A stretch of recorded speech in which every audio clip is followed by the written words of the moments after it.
Welcome to AP vision news bulletin. ముందుగా headlines. Khammam జిల్లా వైరాలోని BJP office నందు జరిగిన విలేకరుల సమావేశం.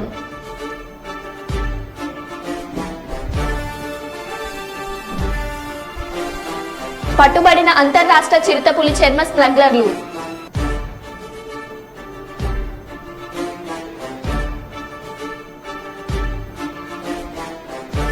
గోదా గోకులంలో అన్నమాచార్యుల జయంతి వేడుకలు.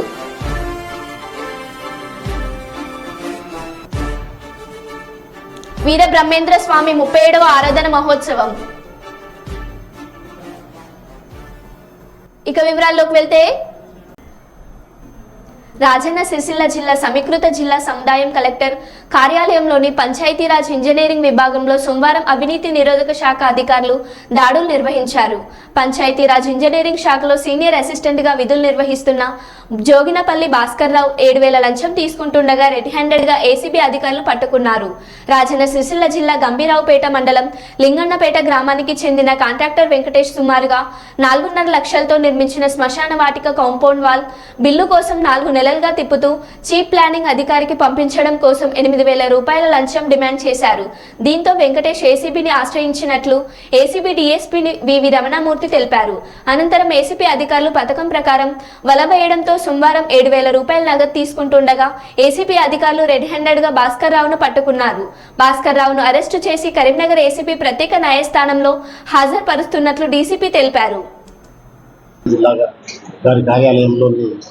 సీనియర్ అసిస్టెంట్ గారు జోగినపల్లి భాస్కర్ రావు గారు 7,000 రూపాయలు లంచం తీసుకుంటూ ఏసీబీకి పట్టుబడినారు.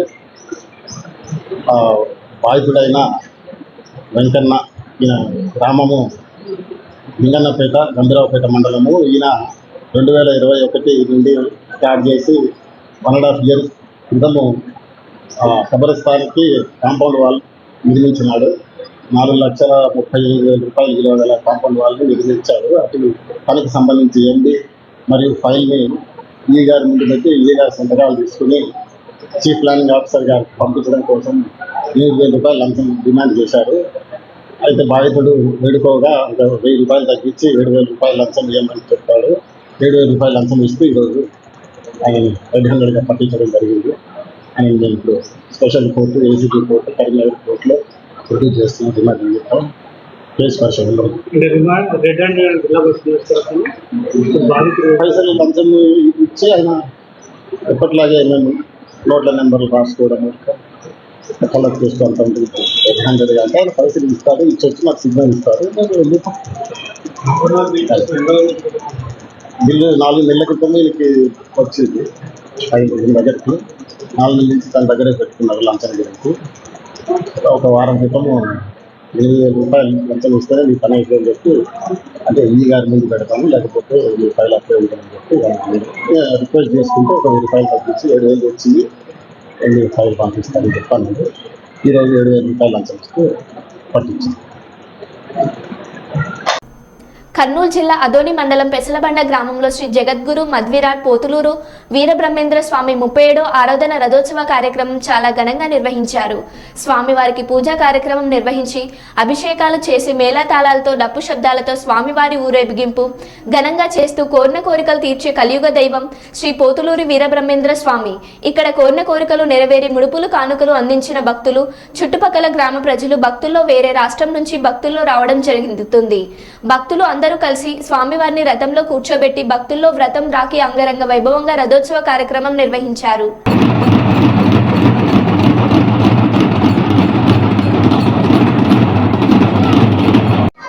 అందరికీ నమస్కారము.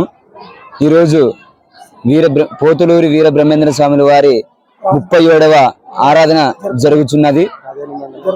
ఆదోని మండలము పెసలబండ గ్రామము కర్నూలు జిల్లా. ఈరోజు పెసలబండ గ్రామంలో ప్రజలంతా చాలా ఉత్సాహంతో పోతులూరి వీరబ్రహ్మేంద్ర స్వామి వారి రథోత్సవము, కళ్యాణోత్సవము, హోమము, నవగ్రహాల పూజ అన్ని చాలా అద్భుతంగా జరిగినాయి. రథోత్సవానికి చాలా చుట్టుపక్కల ఉన్న వాళ్ళు ప్రతి గ్రామం నుండి చాలా మంది భక్తాదులు వచ్చి జయప్రదం చేసినారు. పోలీసులు చాలా సహకరించినారు. చాలా భక్తులు పెద్ద ఎత్తున వచ్చి జయప్రదం చేసినారు. అన్నదాన కార్యక్రమము అద్భుతంగా జరుగుతున్నది. ప్రతి ఒక్కరూ గ్రామంలో ఉన్న వాళ్ళు చిన్నలు పెద్దలు ప్రతి ఒక్కరూ స్వామివారికి సహకరించినారు. ఈరోజు 37వ ఆరాధన చాలా అద్భుతంగా జరుగుతున్నది. కావున మాకందరికీ చాలా సంతోషంగా ఉన్నది. నా పేరు గంగులపాడి సోమన్న. శ్రీ మధ్య విరాట్ పోతులూరు వీర బ్రహ్మేంద్ర స్వాముల వారి 37వ ఆరాధన జరుపుకున్నాం. ఈరోజు చాలా సంతోషంగా చాలా అద్భుతంగా బాగా జరుపుకున్నాం. మరి గ్రామ ప్రజలు చిన్నలు పెద్దలు మరి భక్తాదులు అందరూ మంచిగా దీంట్లో జయప్రదం చేసుకున్నాం. ఇదే మరి బందోబస్తు కానీ పోలీసులు కానీ బాగా సహకరించారు. మన సంఘం ఇది జరుపుకున్నాం. ఈ సంవత్సరం 37వ ఆరాధన ముందుగానే ప్రతి ఒక్కరూ ఇట్లా శ్రీ విరాట్ పోతులూరు వీర బ్రహ్మేంద్ర స్వాముల వారి ఆరాధనకు ప్రతి ఒక్కరు ఇట్లా సహకరించాలని మరి తెలియజేసుకుంటున్నాం. శ్రీనివాసులు.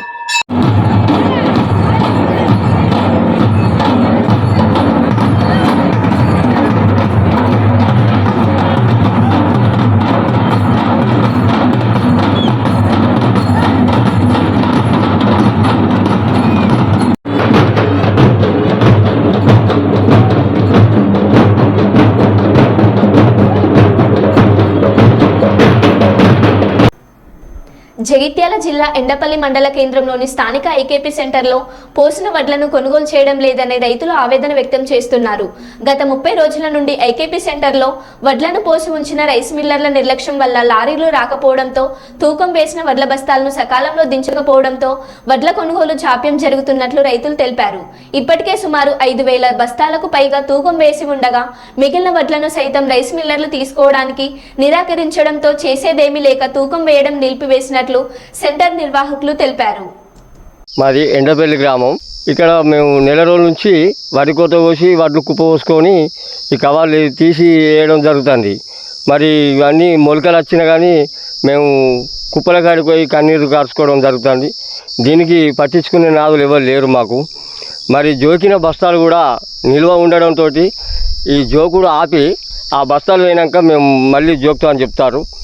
అక్కడి నుంచి లారీలు రావడం లేదు. ఆ లారీలు రావాలంటే ఈ మేడాలను అడిగితే అక్కడి నుంచి రాంతి మేమేం చెప్తామని వీళ్ళు చెప్తారు. ఈ 150 కుప్పలు వడ్లు పోసి ఉన్నాయి. 5,000 సంచులు కుట్టున్నాయి. అవి పోతే ఇవి జోక్తాం అంటారు. ఇవి తీసుకునే నాదుడు లేడు. రైస్ మిల్లర్లు ఎవరైనా అడిగినా మాకు అవసరం అంటారు. మరి అట్ల పరిస్థితి ఏంటి? మేము తెచ్చుకున్న కాడ ఏం కట్టుకోవడం అనేది ఈ బాధతోటి మేము భరించలేక మేము మా పై అధికారులకు చెప్పడం జరుగుతుంది. మరి వాళ్ళు దీన్ని పట్టించుకొని ఈ వడ్ల సెంటర్ను ఎట్లన్నా దయచేసి ఎక్కడి నుంచి అయినా లారీలు తెప్పించి ఆ వడ్లను కాల్ చేపియాలి. ఈ రైస్ మిల్లర్లు ఎక్కడ కాలు ఉంటే అక్కడికి ఈ వడ్లను పంపించే ప్రయత్నం చేయాలి. చేసినట్టయితే మరి ఎండపల్లి బాధ తీర్చిన వాళ్ళు అవుతారు. మరి మేము గ్రామ ప్రజలు కోరుతున్నాం. సారు మాకు మొలకలు వచ్చినాయి. మేము పెట్టుబడి పెట్టలేక చస్తున్నాం. మందు బత్తాలకు ఇవి నెల 15 రోజులు కొందరు ఉన్నాయి, నెల 8 రోజులు కొందరు ఉన్నాయి. ఆమెమో మాకు లారీలు అత్తలేవు అంటుంది. మరి మా పరిస్థితి ఏంది, మా బాధ ఏంది? మేము ఇక్కడ చచ్చుడా బతుకుడా ఈ అట్ల కుప్పల కాడ మా బాధలు గిట్లున్నాయి. మేము గిట్ల కొట్టుకొని చచ్చుడే. మేము ముసలమై కౌలుకు పట్టుకుంటే మేము కౌలుకు మును కూడా పొలగాన్ని తిట్ట పట్టి మీరు ఎందుకు పట్టుకున్నారు అని కౌలేమి ఇచ్చుడు, మేమేం తినుడు, వాళ్ళకేమి ఇచ్చుడు. మా పరిస్థితి ఏంది? మరి ఆ మేడాన్ని అడుగుతానేమో మీరు రప్పించుకోరు లారీలు మాకు అత్తలేవు, 5,000 బత్తాలు ఉన్నాయని ఆమెను బట్టి మీరు లారీలు పంపుతలే పైరి మేము అన్ని సంపేకం చేస్తామని ఒక 8 రోజులు దెబ్బ వచ్చినాయి. దెబ్బ జోకిరు. ఇక ఇప్పుడు వెనక తీరోళ్ళ పరిస్థితి మరి ఏం అంటలేరు, సప్పుడు చేస్తలేరు. మరి మా పరిస్థితి ఏంది? మా ఘోరం ఏంది? నెల రోజులు అవుతుంది ఒక్కొక్క కుప్ప. కొంచెం లేటుగా అవుతున్నాయి అని మేము వాళ్ళ మెడాలని అడిగితే వాళ్ళు అంటారు అంటే మాకు ఏ సెంటర్ తీసుకుంటలేదు, ఇక్కడ అడ్డు తడుతున్నాయని మేము మొత్తుకుంటే ఏ సెంటర్ తీసుకుంటలేదు, మాకు సెంటర్లు మాకు కావాలన్నట్టుగా వాళ్ళు మాట్లాడారు. మళ్ళీ అదిగాక ఇప్పుడు మా బాధ లేనిది వానలు వస్తాయి కాబట్టి చిత్తూరు జిల్లా కుప్పం శ్రీ ప్రసన్న ముత్తుమారమ్మ అమ్మవారిని ఈ రోజు అమ్మవారు అగ్నిగుండం భారీ వర్షంలోని అమ్మవారిని అగ్నిగుండం దింపినారు. ఆలయ కమిటీ, ఆలయ ఈవో మరియు పూజారి బృందం జరిగినది.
కరీంనగర్ జిల్లాలోని కొత్తపల్లి మండలంలోని కొత్తపల్లి ఎంఆర్ఓకు వినతి పత్రం సమర్పించిన కొత్తపల్లి బీజేపీ పార్టీ నాయకులు.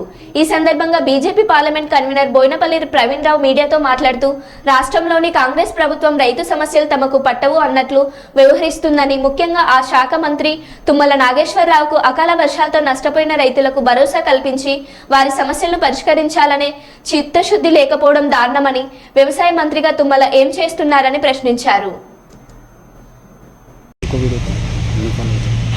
రైతాంగ సమస్యలపై ఈరోజు కరీంనగర్ పార్లమెంట్ నియోజకవర్గంలోని కొత్తపల్లి మండల శాఖ ఆధ్వర్యంలో, కొత్తపల్లి మున్సిపాలిటీ మరియు కొత్తపల్లి మండల శాఖ ఆధ్వర్యంలో సంబంధిత రెవెన్యూ అధికారి గారికి మేము స్థానికంగా ఎదుర్కొంటున్న రైతాంగ సమస్యలపైన ఇవాళ మేము వినతి పత్రం ఇవ్వడం జరిగింది. కాంగ్రెస్ ప్రభుత్వం ఏర్పడక ముందు మేము 500 రూపాయల బోనస్ ఇస్తాము ప్రతి క్వింటానుకు అదే రకంగా రైతులకు రుణమాఫీ చేస్తామని ప్రగల్భాలు పలికి కాంగ్రెస్ ప్రభుత్వం ఏర్పడిన తర్వాత కనీసం రైతుల గురించి మాట్లాడిన సోయి లేనటువంటి రేవంత్ రెడ్డి ప్రభుత్వం ఇప్పటికైనా కళ్ళు తెరిచి రైతులకు చేయాల్సినటువంటి న్యాయాన్ని చేయకుండా కనీసం వ్యవసాయ శాఖ మంత్రి ఎక్కడున్నాడు, ఉన్నాడా లేడా, ఈ రాష్ట్ర ప్రభుత్వంలో వ్యవసాయ శాఖ మంత్రి అనే వ్యక్తి ఉన్నాడా లేడా అనేటువంటి విషయాన్ని స్థానికంగా ఉన్నటువంటి నాయకులు ఎన్నిసార్లు ప్రశ్నించినప్పటికీ కూడా రైతాంగ సమస్యలపై ప్రశ్నించాల్సినటువంటి రైతు సంక్షేమ శాఖ మంత్రిగా పేరు తెచ్చుకున్నటువంటి నామా నాగేశ్వరరావు గారు, తుమ్మల నాగేశ్వరరావు గారు కనీసం స్పందించకుండా తుమ్మల నాగేశ్వరరావు గారు అసలు ఉన్నారా లేరా, బ్రతికున్నాడా లేడా తుమ్మల నాగేశ్వరరావు గారు రైతాంగ సమస్యలపై రైతులు ఇంత పెద్ద ఇబ్బందులకు గురవుతూ ఉంటే ఒక్కరోజు కూడా నాగేశ్వరరావు గారు ఎక్కడ పర్యటించినటువంటి దాఖలాలు తన సొంత జిల్లాలో కాదు ఏ జిల్లాలో రాష్ట్ర వ్యాప్తంగా తుమ్మల నాగేశ్వరరావు గారు అసలు బ్రతికున్నాడా అనేటువంటి అనుమానం, అసలు క్యాబినెట్లో కొనసాగట్లేదా, వాళ్ళ ఇంటర్నల్ సమస్యలతోటి మంత్రిగా కొనసాగట్లేదా, రైతుల పక్షాన ఉండడా అనేటువంటి విషయాన్ని తుమ్మల నాగేశ్వరరావు గారు స్పష్టం చేయాల్సిన అవసరం ఉంది. లేని ఎడల తుమ్మల నాగేశ్వరరావు గారు ఎక్కడ పర్యటించినా కూడా రేపటి నుండి అవసరమైతే అడ్డుకుంటాము అని బీజేపీ పక్షాన డిమాండ్ చేస్తున్నాం. తాళ్లపాక అన్నమాచార్యులు 616 జయంతి వేడుకలు ఈ నెల వైశాఖ పూర్ణిమ గురువారం 23న కర్నూలు శివార్లోని గోదా గోకులం నందు అత్యంత భక్తి శ్రద్ధలతో తిరుమల తిరుపతి దేవస్థానంలో అన్నమాచార్య ప్రాజెక్టు కర్నూలు జిల్లా కళాకారులచే బృందగానం, అన్నమాచార్య జీవిత చరిత్ర హరికథ, నృత్య నీరాజనం తదితర కార్యక్రమాలు ఏర్పాట్లు చేస్తున్నట్లు గోదా గోకులం వ్యవస్థాపక అధ్యక్షులు మారం నాగరాజ్ గుప్తా తెలిపారు. ఈ సందర్భంగా వారు మాట్లాడుతూ 32,000 సంకీర్తనలతో కలియుగ ప్రత్యక్ష దైవమైన శ్రీనివాసుని సేవించి తాను తరించడమే కాకుండా నాటి నుండి నేటి సమాజం వరకు ఎందరికో భక్తి మార్గాన్ని చూపిన అన్నమయ్యను సేవించుకోవడం మన అదృష్టంగా భావించాలని అన్నారు. వైశాఖ పూర్ణిమ గురువారం రోజు అన్నమాచార్యుల వారి జయంతి ఉత్సవాలు మన గోదా గోకులంలో వైభవంగా జరప సంకల్పించాము. 616వ జయంతి. ఇప్పుడు ఆ శ్రీనివాసుని కలియుగ దైవం అంటే వెంకటేశ్వర స్వామిని 32,000 కీర్తనలతో కీర్తించి వారు ధరించి అప్పటి నుండి ఇప్పటి వరకు ఏ సమాజంలో ఉన్నటువంటి ప్రతి ఒక్కరికి కూడా తరింపజేసేటువంటి లాగా భక్తితో ఆర్తితో వారు రాసినటువంటివి మనసారా మనం కీర్తిస్తే భగవంతుడు ప్రత్యక్షమవుతాడు. ఇప్పుడు మనకు కూడా అలాగా వారు చేసి ఎంతో రుణపడి ఉన్నాం వారికి. వారి రుణం కొద్దిగా తీర్చుకోవడం కోసం మనము వారిని మతికి చేసుకుంటూ ఈ జయంతి ఉత్సవాలను జరుపుకుంటున్నాము. కర్నూలు జిల్లా అన్నమాచార్య ప్రాజెక్టు కళాకారుల వారిచే ఈ సంకీర్తన కార్యక్రమాన్ని ఏర్పాటు చేశాము. ఉదయం ఆలయ ప్రాంగణంలో నగర సంకీర్తన చేసుకొని పూజాది కార్యక్రమాలు ముగించుకొని బృందగానం ప్రథమంగా చేసుకుంటున్నాము. ఉదయం 9 గంటల నుండి 1 గంట వరకు ఈ కార్యక్రమాలు ఉంటాయి. బృందగానం అనంతరము హరికీర్తన చందనం అనేటువంటి ఈ అన్నమాచార్య సంకీర్తనలు పాడతారు. తర్వాత అన్నమాచార్య వారి జీవిత చరిత్ర గురించి హరికథామృతము కూడా ఏర్పాటు చేయడం జరిగింది. దాని తర్వాత నృత్య నీరాజనం అని నాట్యం ద్వారా కూడా ఆ అన్నమాచార్య వారికి నీరాజనం హారతులు పలకడం జరుగుతుంది. ఆ తదుపరి మహాప్రసాదం కూడా ఏర్పాటు చేయడం జరిగింది. కావున ఈ భక్తులందరూ కూడా అందరూ రావాలని మా విన్నపము. ఈ గోదా గోకులంలో సభ్యులందరం కూడా కలిసి ఈ ఏర్పాట్లు చేసుకున్నాము. జై శ్రీమన్నారాయణ. గోదావరికని బస్ డిపోకు సంబంధించిన వీసీ మరియు ఎండీ సజ్జనార్ ఆదేశాల మేరకు గ్రాండ్ హెల్త్ ఛాలెంజ్ 2.0 ప్రారంభించారు. ఇది మే 15 నుండి మే 21 వరకు గోదావరికని డిపోలో 609 మంది పలు రకాల టెస్టులు చేస్తారని గోదావరికని డిపో అని కె గీతాకృష్ణ అసిస్టెంట్ మేనేజర్ తెలిపారు.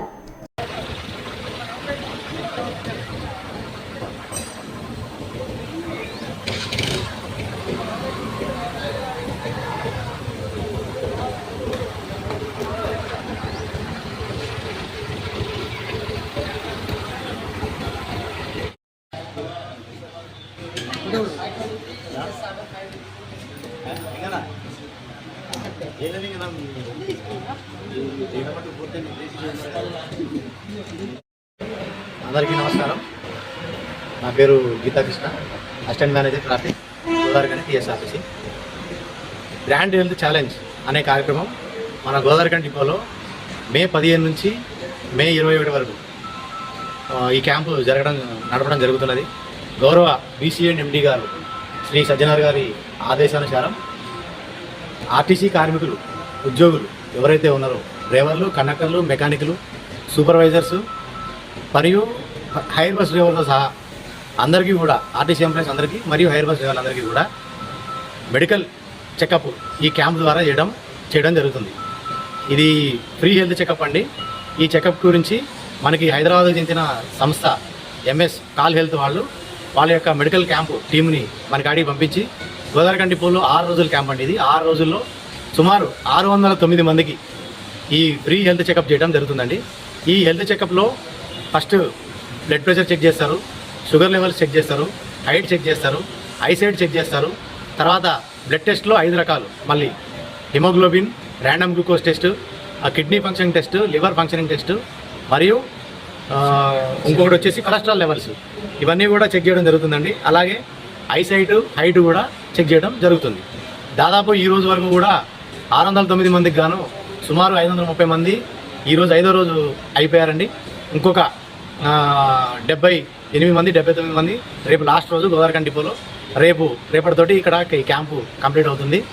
ఇంత మంచి కార్యక్రమం ఇది నిర్వహించినందుకు గాను, దీనికి సహకరించినందుకు గాను కాల్ హెల్త్ వాళ్ళ మెడికల్ టీంకి ధన్యవాదాలు తెలియజేస్తూ, అలాగే ఇటువంటి కార్యక్రమం పెట్టిన మా టీఎస్ఆర్టీసీ యాజమాన్యానికి మేము ధన్యవాదాలు తెలియజేస్తూ అందరికీ కూడా థ్యాంక్స్, ధన్యవాదాలు.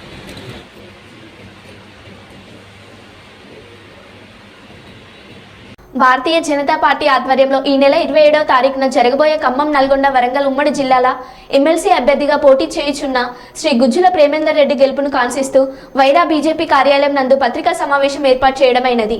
ఈ కార్యక్రమానికి ముఖ్య అతిథిగా విచ్చేసినటువంటి ఖమ్మం జిల్లా క్లస్టర్ ఇన్ఛార్జ్ మాజీ ఎమ్మెల్యే శ్రీ మారుతినేని ధర్మారావు మరియు జిల్లా అధ్యక్షులు శ్రీ గల్ల సత్యనారాయణ, జిల్లా ఇన్ఛార్జ్ బంటు రమేష్ పాల్గొన్నారు. ఈ సమీక్షా సమావేశం అసెంబ్లీ కన్వీనర్ శ్రీ నెల్లూరి కోటేశ్వరరావు అధ్యక్షతన నిర్వహించడం జరిగినది. వచ్చినటువంటి ఒక శాసనమండలిలో టీఆర్ఎస్ అభ్యర్థులు గెలిపించినారు. Sentiment, it's all related to sentiment. కానీ ఇప్పుడు ఆ పరిస్థితి లేదు. సెంటిమెంట్ కుప్పకూలిపోయింది, అయిపోయింది, మరభావం పాలైపోయినారు. మిగిలినటువంటి కాంగ్రెస్ పార్టీని చూసి గ్రాడ్యుయేట్స్ ఓట్లు వేస్తారంటే అదొక జోకే. విద్యావంతులు, బుద్ధిజీవులు, కష్టజీవులు కాంగ్రెస్ పార్టీ నమ్ముకోదు. కాంగ్రెస్ పార్టీ దోపిడీదారులను, దళాలను మొత్తంగా కూడా ప్రోత్సహిస్తారు. కులతత్వాన్ని, మతత్వాన్ని ప్రోత్సహిస్తూ ఉంటుంది. కత్తిపోటను ప్రోత్సహిస్తూ ఉంటుంది. కర్ఫ్యూలను ప్రోత్సహిస్తూ ఉంటుంది. ప్రభుత్వం ఏర్పడి సరిగ్గా 6 మాసాలు అయిపోయింది.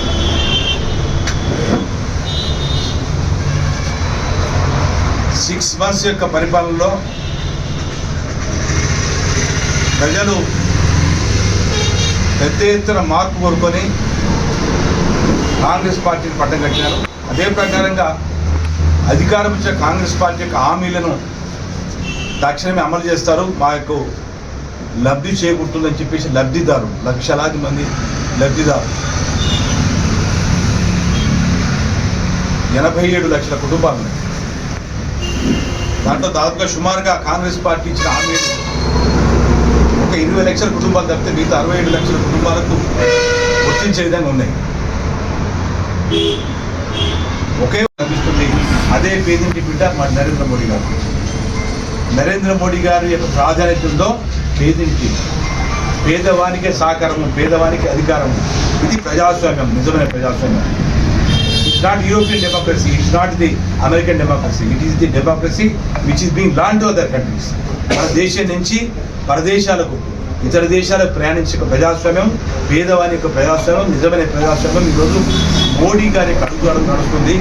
దాని విచిత్రంగా ఈరోజు కాంగ్రెస్ పార్టీ, బీజేపీ అధికారంకి వస్తే ప్రజాస్వామ్యం గులాబ్సాన్ని చెప్తున్నది, రిజర్వేషన్ ఉండవని చెప్పి ప్రచారం చేస్తున్నది.